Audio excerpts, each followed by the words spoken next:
It is trade rumor season, and the Chargers have reportedly been very active, and many fans will be happy to hear that they are looking for help on the offensive line.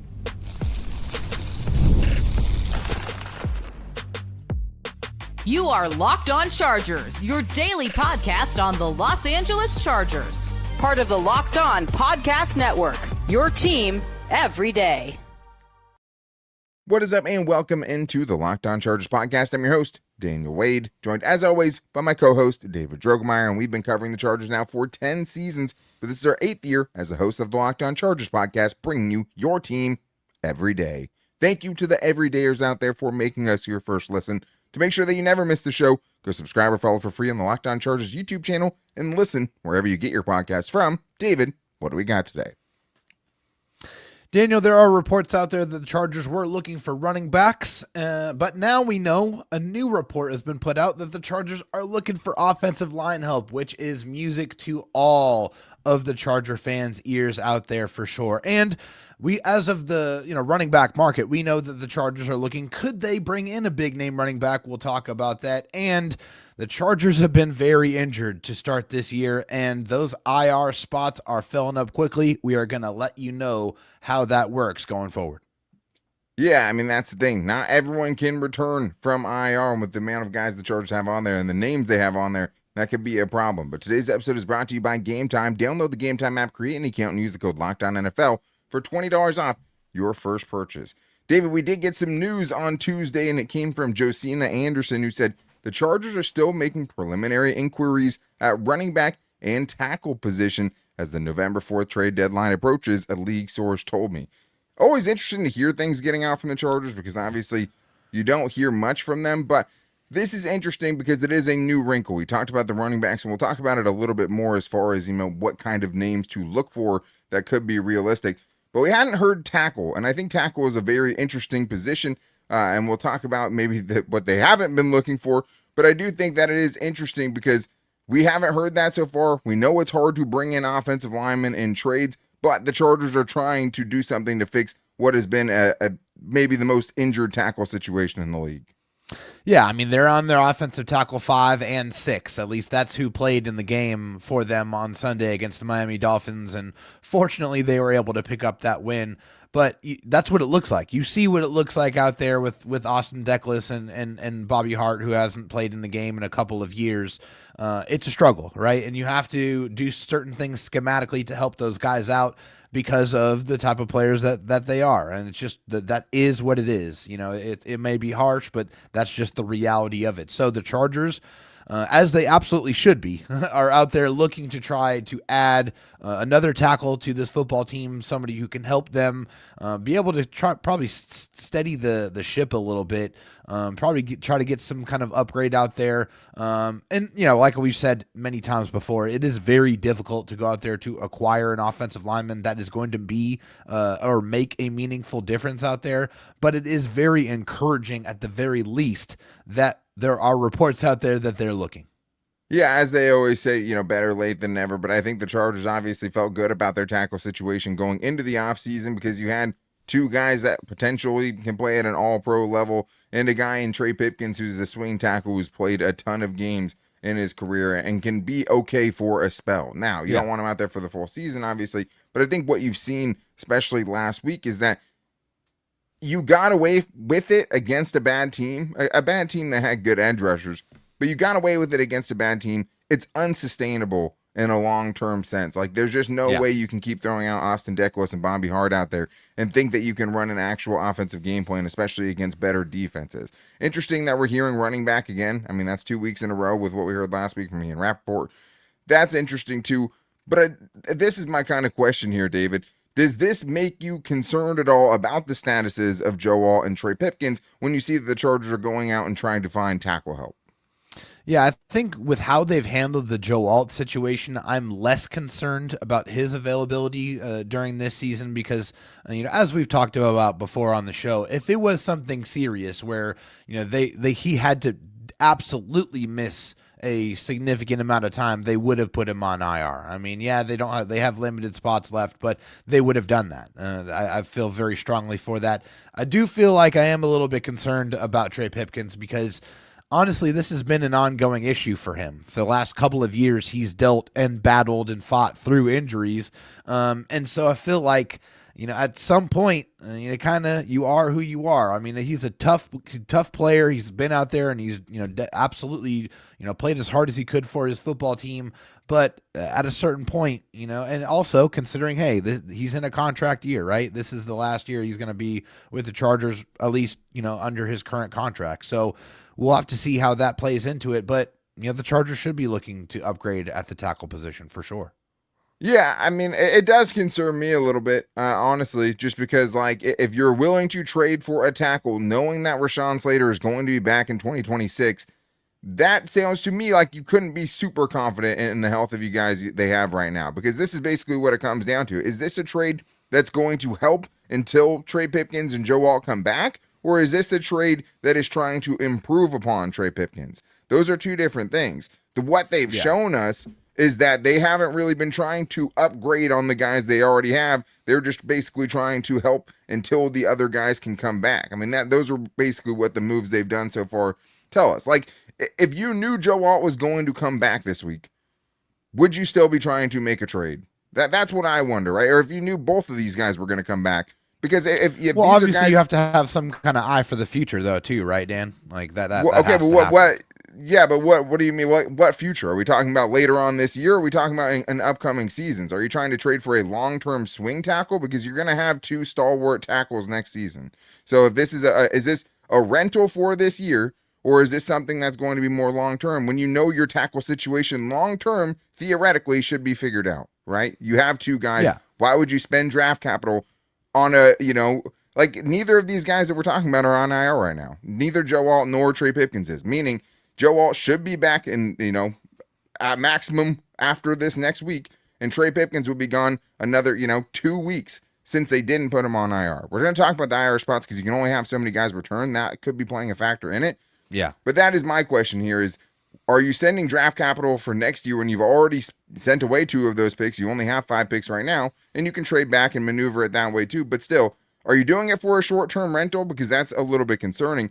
The part that is more concerning to me is that this isn't mentioning interior offensive line help, which goes kind of along the narrative that I already laid out, which is the Chargers aren't actually trying to improve on what they have, or else you would think the phones would be ringing on the interior of the offensive line, and that would be the report that's out there. You obviously have to have a contingency for Bobby Hart and Austin Deculus, but you have the interior, which not only has struggled this year, but also struggled all of last year as well. It does bother me a little bit that it's like, okay, it's tackle and running back, but there's not even a mention of them potentially trying to upgrade on the interior. Well, yeah, I mean, that's been a sore spot the entire offseason, right? We've talked about it at length, ad nauseum.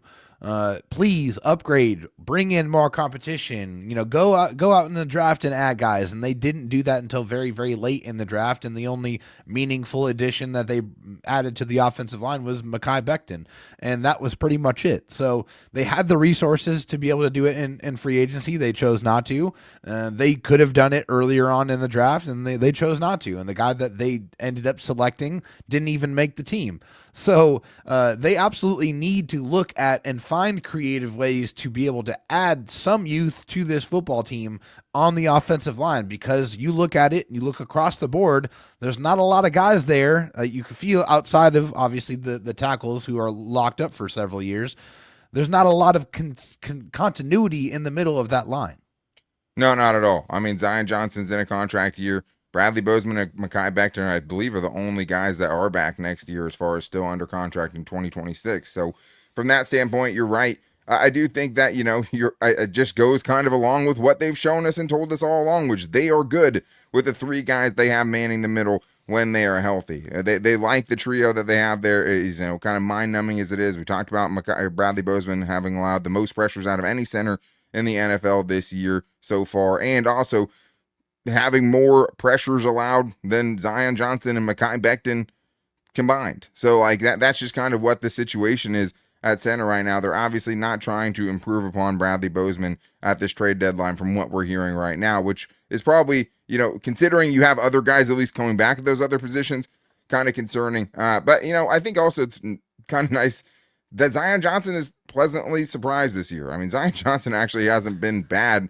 He's been quietly really good. He's and I think been it's really solid. Yeah. I mean, top 10 in pass blocking efficiency. Some of the least amount of pressure allowed so far this season. But it's hard to tell when your kind of whole unit is a mess. So it's been, but shout out to him. I think the problem is everything around him has been, while he's finally kind of figuring it out a little bit, a total train wreck. But we still have more to get into, including we know that they're looking for a running back. Could they go big game hunting for someone like an Alvin Kamara, right? Or a Breece Hall? We're going to talk about all that and more on today's Locked On Chargers podcast.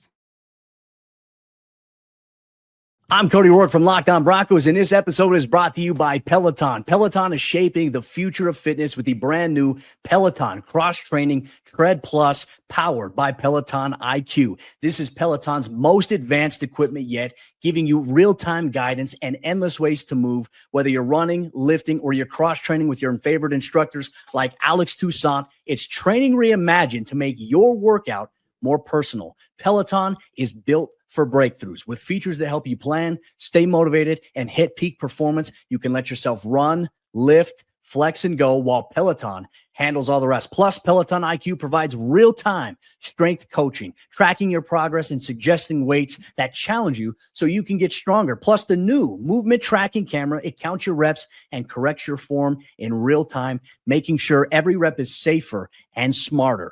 So let yourself run, lift, flex, push, and go. Explore the new Peloton Cross-Training Tread Plus at onepeloton.com. I also need to tell you guys that the NFL season is here, and FanDuel has an offer that you don't want to miss. Right now, new customers can bet just $5 and get $300 in bonus bets if you win. That's right. Pick a bet, put down $5, and if it hits, you'll unlock $300 in bonus bets to use across the app. I love how FanDuel gives you so many different ways to play. I built parlays, tried player props, and even followed the live lines during the game, which I like to get a feel on the game before I put my money down. But it does make football even more exciting, which you might not think is possible, but I promise you, especially in the bad games, it definitely is. So whether you're a casual fan or love diving into the stats, FanDuel makes the game day experience so much better. And the Chargers obviously have a big game this weekend. You could be betting on Chargers versus Colts at SoFi, and the Chargers are favorites in this game, 1.5-point favorites, which I thought was very, very surprising, but I do like that because it means the Chargers at least have a chance to, I think, pull off a win that not many people think they can against maybe the best team in the AFC so far this year. So what are you waiting for? Make sure you go check out FanDuel.com to download the FanDuel app today and get started. David, it is a Chargers mailbag day, and we did want to get you guys involved after the great buy or sells that you brought to us yesterday. So thank you to the everydayers. And I want to start with this one, which is timely from Jose Alto, who says, do you think that Joe Ortiz will be able to land a notable running back like Breece Hall or Alvin Kamara by the trade deadline, or will it just be another practice squad acquisition to fill in the position? David, to me, as much as we keep hearing about the running back, knowing kind of the resources that they've already given up, knowing that the cap space they've already given up for someone like an Odafe Owe, I do not expect the Chargers to be big game hunting at the deadline as far as big names, maybe expensive names as far as the running backs go. Yeah, when it comes to Alvin Kamara specifically, he basically told the Saints GM, if you try to trade me, I'm just going to retire. I want to stay here. I don't want to go anywhere else. Was that a real report? I saw that, but I didn't know if it came from like a trusted report. Yeah, I mean, I saw it a couple of different places, so I feel pretty confident speaking on Could be the case, so. Yeah. Yeah, obviously, Alvin Kamara's been in the league for quite a while, so I guess that probably wouldn't surprise me. And according to, I believe it's Nick Underhill, who covers the Saints for The Athletic, he basically is the one that said. If Nick Underhill says it, that's definitely a reputable source. Yeah, that's where I got that from. As far as Breece Hall is concerned, even his contract at $3.4 million would be something that's going to be a little difficult because right now the Chargers, they had some good cap space, but as you said, Odafe Owe took up about $9 million of that, so they really only have about $3 million in cap space left. So if we're looking at options for a running back and an offensive lineman, then they're going to have to get creative with how they try to consummate that trade. It may have to involve another player to try to make the money work. Yeah, I mean, it's a hard cap in the NFL. It's not as easy to mess around with during the season. I do think that obviously you could send money back, but there's not a ton of guys that are making a big enough number for a big name to feel like a realistic possibility for the Chargers, at least that has a real-time salary. Now, all the numbers are prorated. So with the $2.7 million the Chargers have left with Breece Hall's contract, it would probably be somewhere around that, but it would basically take up everything that you have. So it is hard. You do have to think about the financial side of it as well. But another reason that I think that, guys that are getting excited about, hey, these big name running backs, especially the veterans that have big contracts, could be who the Chargers target. Maybe, and hypothetically, but like money wise, it doesn't seem to make a lot of sense. And I think people have to kind of, same thing with the tackle, kind of limit what your expectations are, unless the Chargers can get really creative financially as far as how they're going to take that money on, because a big chunk of whatever they had to spend in a trade was just spent on Odafe Owe. But let's get to this next one here, David, because, I think another part of that, though, is kind of looking at the teams that could be sellers, because now we're 6 weeks into the season, and there are teams whose seasons are over, and that's just the fact of the matter, right? Oh, yeah. I think one of those teams that have already shown you that is the Titans. And I think, when you're looking at who the Chargers could be looking to kind of pick the bones on, that would be the team that is right up there, because they just fired their head coach and they have a huge link to the Chargers. I mean, these are the guys who played for the Titans that are now on the Chargers. Tier Tart, Elijah Molden, who they traded for with the Titans, Bud Dupree, Hassan Haskins, Naquan Jones, Bobby Hart, Deshaun Hand, Caleb Murphy, and obviously they had Christian Fulton last year too. So there's a big connection there. That would be a team where it's like, I don't think they have the offensive lineman that you would want to trade for necessarily. But if they are going to make a move, it does feel like that relationship is there with the Titans, and the Chargers definitely seem to have a hunger for former Titans. Yeah. And of course, their now interim head coach is Malibu Milk Toast Mike McCoy. So that is obviously a really ugly blast from the Chargers past. Not a very fun time to be a Charger fan during his tenure as head coach. That was like right when we started, right? I believe Pretty Malibu much. Mike McCoy was the first coach that we covered, because I believe it was right before Anthony Lynn. And the Titans obviously have some names, like a Tony Pollard would make a ton of sense. Jeffrey Simmons would be a dream. But the problem is just the Chargers don't have the money for those contracts. Yeah. Yeah. I mean, and if you would look at tackle, I mean, Dan Moore Jr., the left tackle, he's 26 years old. But again, it's just the money, I don't know where it's going to come from. So, yeah, they're going to have to get creative. But, yeah, you have to. I mean, and it's, like I've said before, it is just refreshing to have a general manager that is literally trying to do anything and everything he can, not only before the season starts, but during the season, to try to improve the team as much as possible. It's one thing to say it. It's another thing to actually do it, and he's doing it. So if anybody can figure out a way to make it happen, I feel very confident that Joe Ortiz and his staff will be able to find a way to be able to improve the team. But I do feel like we have to set our expectations at an appropriately low level, because no matter what they do to make it work, it's probably not going to be for a game-changing type player.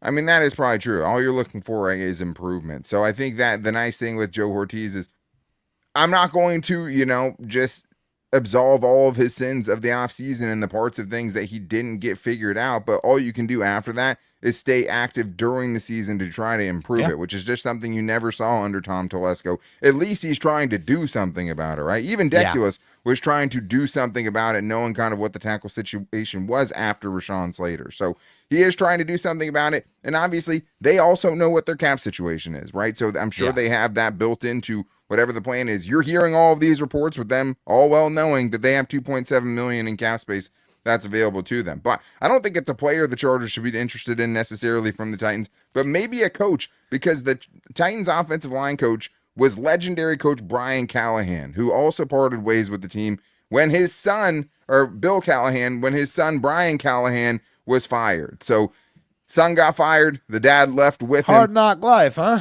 But that also leaves David, potentially for 2026. I mean, I know we've had our frustrations with the current offensive line coach, Mike Devlin. Now maybe there's a legendary offensive line coach with ties to Jim Harbaugh that could be available. Maybe not this season. Hey, I'd bring him in as a consultant right now. But in 2026, I think, hey, if the Chargers decide to move on from Mike Devlin, there's a guy out there who is notorious for being a great coach. Oh my goodness. If they brought him in as an assistant, like, you'd have to feel like Mike Devlin would feel like that meme where you just see the guy just looking over his shoulder, like, I'm coming to take your job, because that's absolutely what it would be. And Heck yes. Sign me up yesterday. Absolutely bring him in, make him the offensive line coach. This guy has a track record of success a mile long. And after what we've seen from the Chargers offensive line, they desperately need a new voice in that room, leading that room to hopefully better production. Well, and the thing is like, obviously this year they've been devastated by injuries, but like last year, you had 3 first-round picks that played for you basically the entirety of the season with Rashawn Slater, Joe Alt, and Zion Johnson. You had a guy you handpicked in Bradley Bozeman who was supposed to fit the Greg Roman scheme well, and a guy you thought at tackle and Trey Pipkins could play guard. It hasn't worked out that way. How much of it is the talent that they have? Because, I mean, it's not like we're talking about world-beating players and guys we have complained about, but it just feels like you could be getting more out of that current group. So This was the head coach of the Raiders when Jim Harbaugh was the quarterback's coach in 2002 and 2003, basically got him into coaching at the NFL level. So this could be kind of some reverse thing. You know, hey, you gave me a chance. Now I'm going to, give you a chance or ask you to come save me, one or the other one. I saw Stephen Haglund said that Shane Day also had, I believe, some time with him in Washington. So multiple connections there. If I had to hire Brian Callahan as some sort of offensive assistant just to get his dad to come coach the Chargers offensive line, I'm doing it in a heartbeat. But there is one thing there's no cap on, and that's how much you spend coaches. I would be doing whatever it took to get that done. But we still have more to get into, including an underrated storyline for the Chargers, which is that not every player can come back from injured reserve. There's a finite number, and with the guys the Chargers have on there expected to come back, that number is dwindling quickly. So we're going to get into that and some potential issues the Chargers have to get figured out and more in today's Locked On Chargers podcast. The NFL season is back, and honestly, there's nothing better than being in the stadium surrounded by fans cheering on your team, but let's be honest, getting tickets can be a hassle, and between the queues, login screens, and prices jumping up at checkout, it's super frustrating, and that's why I use Game Time, the app that gives the advantage back to the fans, because Game Time is fast, easy, and backed by the Game Time guarantee. You will always get 100% authentic tickets delivered on time at the best price. Plus, all the fees are included, so the price that you see when you're looking up your tickets is the actual price that you're going to get. I pulled up Game Time, and in just a couple taps, I saw a bunch of amazing deals, including this weekend at SoFi. 2 of the AFC powerhouses through 6 weeks are meeting up in Los Angeles. And if you want to get into that game, not only could you get in for less than $100, throw that number out the window, you can get in for less than $39 right now into this game. Less than $40 can get you into this game, and the closer it gets to kickoff, the lower the prices go. So keep an eye on it, because you could get an absolute steal to get into what could be an epic game for the Chargers on Sunday. All you have to do, download the Game Time app, create an account, and use the code LOCKEDONNFL for $20 off your first purchase. Terms apply, but again, that's promo code LOCKEDONNFL for $20 off. Swipe, tap, ticket, go. Download Game Time today. David, we still have a few more Chargers mailbag questions to get into, but I do think it is important to talk about kind of an underrated storyline that's going on right now with the Chargers and how many of their good players that they not only have had to put on IR, but how many of them they're going to have to bring back, and how many of them they're actually allowed to bring back. So we're going to get into that, but thank you to the everydayers for making shows like today possible, especially on Chargers Mailbag Days. We appreciate you guys, and thank you for making us your first listen. If you need a second listen, make sure to check out Locked On NFL, which is bringing out 2 shows a day with Tyler the Madman Rowland and my guy Tony Wiggins in the barbershop on YouTube and wherever you get your podcast from if you want to keep up with all of the comings and goings of the National Football League. But I saw Alex Insdorf bring this up, David, and it was the fact that the Chargers, with all of the players, and we know how injured they've been so far this year, have put on injured reserve. The guys that we know could potentially come back, or the guys that we know don't have season-ending injuries, is probably 7 guys right now, and the Chargers can only bring back 8 players from injured reserve. This is a little bit concerning, and I think something that's good to bring up, because right now, you're talking about Amarian Hampton, Khalil Mack, Denzel Perriman has already been designated to return, so you've already used up one of those slots. Deshaun Hand, Josh Harris, and if you saw that snap last week from Rick Lovato, you know Josh Harris needs to come back. You need your all-pro long snapper back for sure. Please. Dean Leonard and Eric Rogers. So if you make the playoffs, you get an additional 2 slots. But David, being 6 weeks in and knowing that you're probably already going to use potentially 7 of those 8 spots already, that's definitely concerning. It is very concerning, and the Chargers are going to have to start getting very strategic with how they handle injuries, and it seems like that's already begun with how they've handled the Joe Alt situation. Depending on how long he's gone, right? Sure, of course. We don't know that yet, right? That's if he's gone more than 4 weeks, it would think that would be, have played a part in it for sure. Yeah, I mean, the injury report from today's practice will come out at some point, and we'll have more information on what's going on with that. And hopefully he makes an appearance here. But the Chargers are going to have to manage this way pretty much throughout the rest of the regular season. And thankfully they have a little bit of a later bye, and hopefully that will help them be able to get in better health shape for that kind of stretch run down the back end of the season. But it's going to be tough. It's going to be tough, and it's just going to be another variable that they're going to have to adjust and manage. And what impact does that have? That means, like, if you're later on in the season, you've already used up those slots, someone's going to miss, 5 weeks or something along those lines. You might just have to keep them on the roster and kind of burn that roster spot until they get back, which is a huge disadvantage. Because that is the glory of the injured reserve. You can put somebody on there. They're going to have to miss 4 weeks, but you can use that valuable roster spot on someone else to take their spot. Right now, they can't use Joe Alt's roster spot to find a replacement, right, or bring in more bodies to help there. They have to take it from somewhere else. The only kind of flexibility that they have here is just that, someone like Eric Rodgers, who's an undrafted free agent, if he got healthy and they decided not to bring him back, they could basically waive him instead of bringing him back on the roster. Obviously, they kept him there for a reason, used one of their 2 IR pre-deadline spots on him and Dean Leonard. Yeah. So, they wanted to keep him around because he only played, had one really fantastic preseason game that basically got him that spot. But yeah, I mean, that's even if you did that, though. I'm talking about 6 guys because you're going to need all of those other guys back, and they're all expected to come back. And once the Chargers open up the window, that's when that designation gets used up. Yeah. So we'll see how they manage that. But man, 6 weeks in to be talking about potentially 7 of those 8 spots already being accounted for is pretty tough. And also, I don't think any team has the same amount of impact players on IR that the Chargers do. There are some are close. Buccaneers have been missing a lot of good players. 49ers have been missing a lot of good players too, but when you're talking about guy for guy and how many, Omarion and Khalil Mack and Denzel Perryman and Rashawn Slater, like it's just the Chargers. It's the players. It's the actual players, not the number of players, but it's the actual like impact of the players that they're missing, which is just quality. So brutal. Yeah, totally. So let's get to this here from Big Daddy E, who has a different question. He's asking, is it time to worry about the Chargers' third down defense? They seem to be giving up third and longs regularly the last few weeks. Thanks, guys. Always appreciate you. Yeah, David, I think that anytime you're giving up these third and longs, and we've had some, really, really annoying ones we've seen converted against the Chargers, it's always going to be a little bit concerning. I'd say probably the main thing is the pass rush and not having a consistent enough one, because if you have a great pass rush and the other team gets in third and long, as we see against the Chargers every week, it's really, really hard to convert those. Absolutely. You want to try to get those other teams in 3rd and 6, 3rd and 7 and longer as much as you possibly can, especially as you are having Odafe Owe get more ingrained in this defense that he's going to be playing with, and hopefully alongside Khalil Mack and Tuli Tuipulotu before very, very long. But if you look at the numbers, they're actually not too bad for the Chargers. Their opponent third down conversion percentage allowed is at 38.46%, which is good for 13th in the league. So it's still in the. You're saying the top for all half. Third downs or for third and longs? No, just all third downs. Okay. Yeah, all third downs. So that's pretty solid. Yeah, I didn't get the specific numbers on the third and longs in particular, but I think that's still a pretty good situation to be in. Obviously, whenever you're in that advantage position, you want to have more success than they've had recently. Well, and Big Daddy, to be honest, you're right, man. Like I crunched the numbers, and you're totally right. The first 3 games of the season, the Chargers on 3rd and 7 or more per True Media, teams were only converting 9.1% of the time. That means basically 91% of the time they were getting off of the field in those situations. That was the 3rd best number in the league through 3 weeks.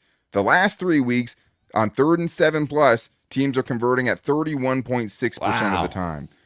7th worst in the league. So yes, I mean, what's the common denominator, at least for a big portion of that? Khalil Mack. Khalil Mack in the last 3 weeks. So hard to say that's not a big part of it. Last year, the Chargers were one of the best teams at getting off the field. Only 18% of the time did teams convert. I believe that was 3rd best last year, according to True Media. So I think it'll get better, but I do think it starts with the pass rush and them to be able to get off the field and not let quarterbacks be able to hold on to it long enough to have those routes develop downfield. Let's get one more here, kind of in the same vein from Leo Martinez. But first, shout out to Leo Martinez, whose bold prediction actually came right last week. I forgot who it was, but it was Leo who last week said the Chargers would only allow 1 sack when it seemed like that was a near impossibility. Shout out to you, Leo. Chargers chose to kick a field goal 3 separate times on 4th and 2 in the red zone last week. It ended up working out because Herbert put on the Superman cape late, but it does not. But does the lack of aggressiveness concern you guys? The last 3 weeks in particular have felt like poor coaching. David, is the lack of aggression a little concerning, kind of knowing Jim Harbaugh's old school ways? The lack of aggression and execution are absolutely concerning. This is one of the most concerning situations on offense for the Chargers, as they are dead last in red zone touchdown percentage in the league at only 35%. And it was particularly bad on Sunday at only 30% conversion. And you do that against a team like the Colts, who has punched it into the end zone, I think the last 10 straight times that they were in the red zone. That's going to end up in you getting blown out. So the Chargers absolutely have to improve their execution in the red zone if they want to even keep this game close on Sunday. Yeah, and I mean, just to the point of like the aggressiveness, the Chargers have the 8th fewest 4th down attempts this year. They're 11th in 4th down conversion rate, converting 67% of the time. So pretty good when they're going for it. But yeah, I do think that especially when you're going up against teams like this, and on 3 separate 4th and 2s, 4th and shorts, right, with Justin Herbert on your team, you're deciding to settle for 3 instead of going for 7. You might be able to get away with that with the Dolphins, but that almost came back to bite you, right? Settling for 3 so many times. Now, they needed all the points they could get, and like you said, it worked out for them. Last year, Chargers went for it on 4th down, the 4th least. Some of that's game flow, right? Like if you're ahead most of the game and you're up big, you're probably not going to be going for it on a lot of 4th down. So that, plays a part in it. The teams usually that lead the league in 4th down attempts are usually the worst teams in the league that are constantly in gotta have it situations where there's really no choice to do it. I care more about punting on the plus side of the field. We haven't seen as much of that this year for sure. They have been a little bit more aggressive when they are in plus territory going forward on 4th down. That bothers me a lot, but yeah, I do think against these better teams, against potentially the highest scoring team in the league this week, yeah, that could come back to haunt you. The red zone stuff has to get figured out, and that's been an issue the entire season. Last week, 2 for 7, really 2 for 6, because the last drive they made it into the red zone and kicked the game-winning field goal. But yeah, if it was 1 game, maybe not as worried. When it's 6 games, that's enough of a sample size for me to say, hey, something's not working, and you probably need to be a little bit more aggressive in the red zone to start punching in some of those, because at least some of the reason that you're, such a bad percentage this year is because every time you get to 4th down, you're pretty much kicking it no matter what. But that's going to wrap things up for today's show. Make sure you're back with me tomorrow for Crossover Thursday. Locked on Chargers, Locked on Colts, one of the best days of the week for sure. To make sure you don't miss it, go subscribe or follow for free on the Locked on Chargers YouTube channel and listen wherever you get your podcast from. And also make sure you're following all of our social media, because we post the show every day at Locked On LAC on Twitter, at Locked On Chargers on Instagram, and at our Locked On Chargers Facebook page. If you guys missed out on this week's fan shows, you can still get in on the action on Friday when we do our bold prediction segment. If you think strongly something bold is going to happen this weekend against the Colts. But thank you guys, as always, for checking out today's show. Make sure you're back here tomorrow for Crossover Thursday. But until then, take it easy and go Bolts.